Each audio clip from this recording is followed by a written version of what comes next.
Okay, so you know how you're always trying to get to the heart of things? Like really understand these big ideas without getting lost in, just endless information. Yeah. Well, that's what we're doing today. We've got this really cool YouTube transcript. It's from a conversation called Awakened Soul and Rebirth Mystery. Okay. Feature this guy, Atman, in Ravi. It's on the Speaking Tree channel. I see. And we're going to dive deep. Specifically for you, just pull out what really matters. Sounds good. So, what's the mission here? What are we trying to uncover? We're going to explore some pretty deep concepts.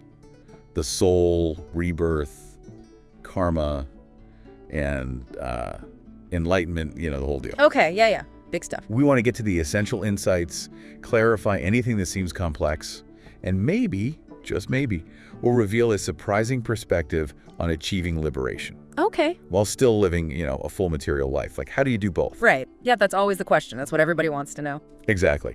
And right off the bat, the transcript throws us this curveball. It says it's not just bad karma that can keep you stuck in the cycle of life and death, preventing moksha, or liberation. But good karma, too. Interesting. So, you probably already know that in Senate and Dharma, rebirth and karma are totally intertwined. Totally, yeah. It's like one of the first things you learn. Right, exactly. And the speaker in this video, he says it straight up. Rebirth happens because of karma. No karma, no birth. Like, it's that simple. Cause and effect. Okay. But here's where it gets a bit tricky. Okay. We often think good actions, good karma, you're reborn into maybe a heavenly realm, right? Yeah, makes sense. Bad actions, bad karma, well, you end up somewhere not so pleasant. Sure.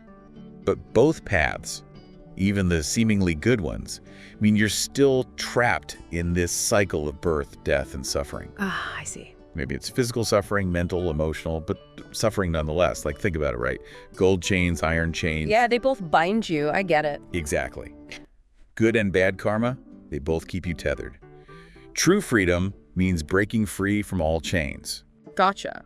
So it's not about racking up good deeds for a better next life within the cycle. Right. It's about becoming totally free from any karma accumulation at all. Yes. And that's where this idea of being a karmi or a karma yogi comes in. Yeah. Okay. How does that work? Because we still have to, act in the world. Right. It's like, how do you live and not generate karma? Sounds impossible. Yeah, it's a paradox. But the transcript gives us some clues. Krishna Arpanam, offering your actions to Krishna. Okay.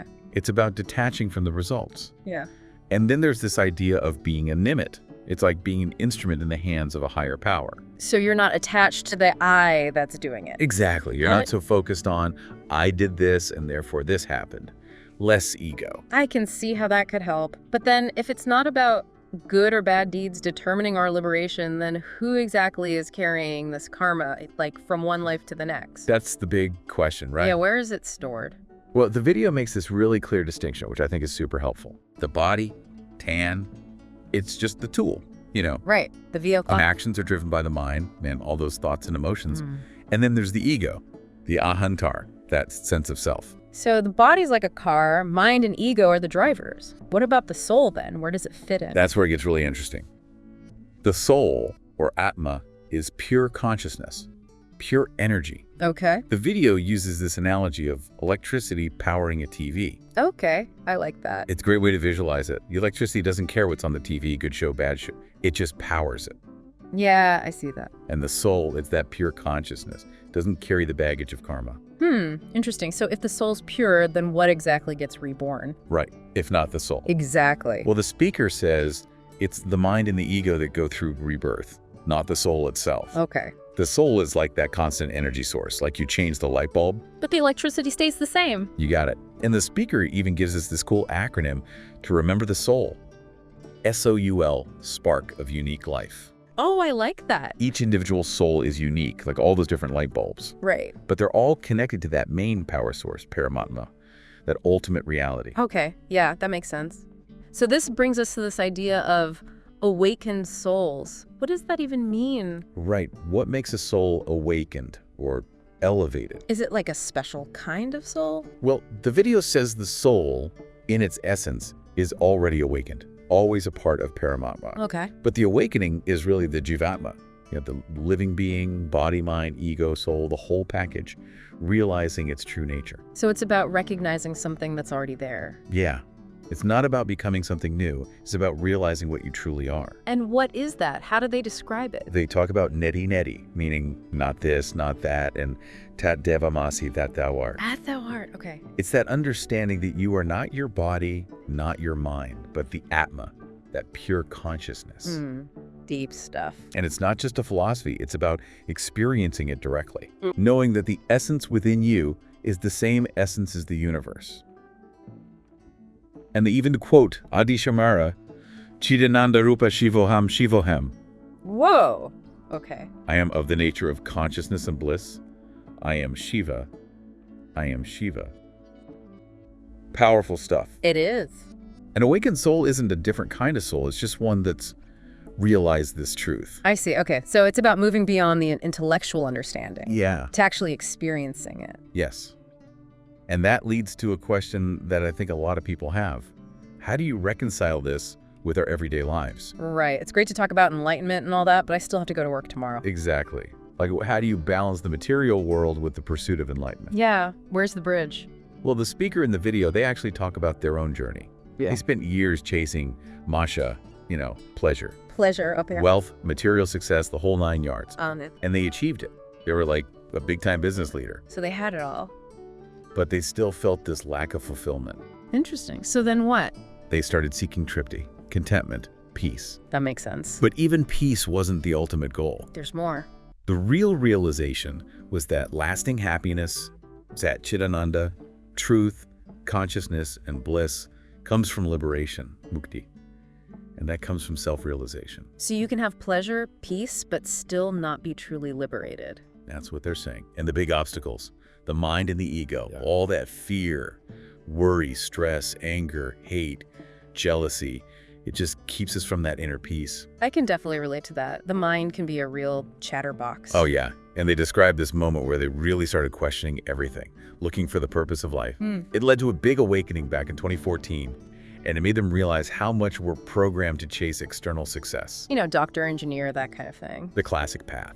But there's this difference between maja, that fleeting pleasure from achievements, and true sukha, the happiness that comes from understanding your true nature. It's about inner fulfillment, not just external validation.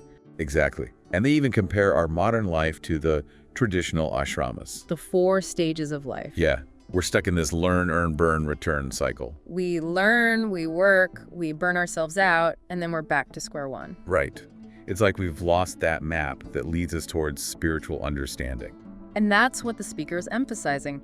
The purpose of life is to find the purpose of life, to answer the questions, who am I and why am I here? And that leads to prabhukapana, attaining the divine. And they talk about seeing the divine in everything.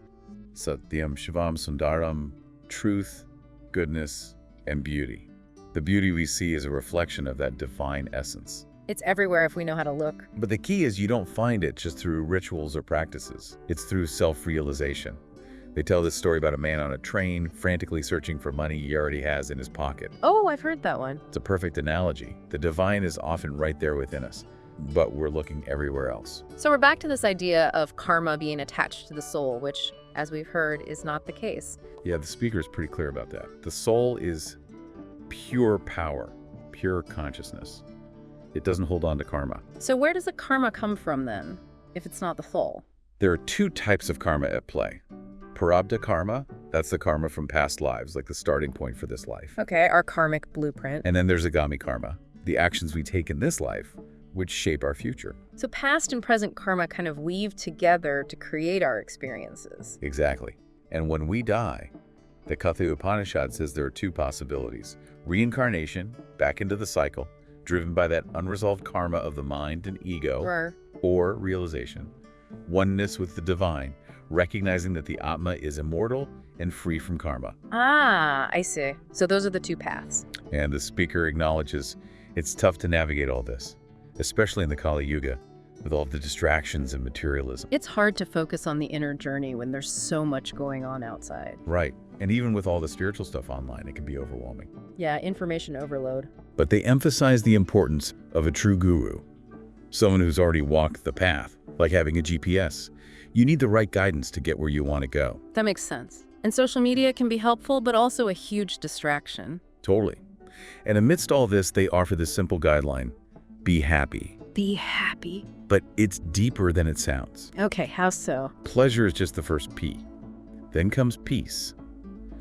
And the most profound aspect is purpose. True happiness comes from living a life aligned with your purpose. I like that. And within be happy is this hidden message.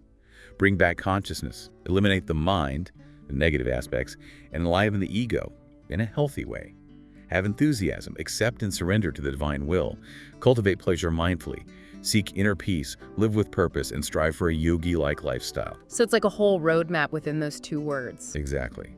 But what about those struggling just to survive? Where does enlightenment fit in for them? It's a good question. What about those who are worried about basic needs? The speaker suggests that their focus should be on those needs, on survival, not on excess wealth or material things. Okay, so focus on what you need, not what you want. Right, and even then, you can still practice detachment, offering your efforts to a higher purpose. Makes sense. And they talk about the difference between worship out of love and worship out of fear. Oh, interesting. True realization comes from love, not fear. I can see that. And that idea, the kingdom of God is within you, that's in the Vedas, the Bible, so many traditions. Yeah, it's a universal truth. Even big events like the Kumbh Mela, they're helpful, but the real journey is internal. Inner realization is what matters. And the speaker is adamant that every single person has the potential for moksha, for enlightenment. So it's not just for, monks or saints or something? Nope, it's for everyone. And they even touch on the creation story. From pure consciousness came the world and all beings. But humans, we have this unique ability to self-reflect, to become self-realized. It's our gift. Wow, so it's like our birthright. And for those who like a clear path, the video outlines 8 stages of spiritual awakening. Okay, tell me about those. First, there's mumukshu, an intense longing for liberation. Then jigasu, the seeker questioning reality. Jnani, the one with knowledge. Yogi, the one who practices. Buddha, the awakened one. Stitbranya, with unwavering wisdom. Jivanmukta, liberated while living. And finally, Sachidananda Atma, the embodiment of truth, consciousness, and bliss. Wow, that's quite a journey. It is. And they say that living by these principles, though challenging, leads to guaranteed moksha. They even mention their book for anyone wanting to go deeper. I might have to check that out. And to wrap it all up, they share the essence of the Upanishads through the 4 Mahavakyas. Tatvamasi, I am Atma Brahma, Aham Brahmasmi, Trajnanam Brahma. Okay. And with Neti Neti, they say you can unlock the secrets of Sanatan Dharma in just 12 words. Pretty powerful. So we've covered a lot today. Some pretty mind-blowing ideas. Yeah, definitely a lot to think A about. few takeaways, I think, are understanding the difference between the soul and the individual. Right, how karma really works and how it binds us. And that liberation is possible even in this life. Yeah. So here's a question for you to ponder. Okay, I'm listening. Have you been looking for happiness and validation in external things? Or are you ready to explore that divine potential within? Maybe this deep dive is just the beginning of your own journey towards self-realization. It's a great question, one that we should all be asking ourselves. I think so too. Thanks for taking the time to break all this down. Absolutely. It's been a fascinating journey for me as well.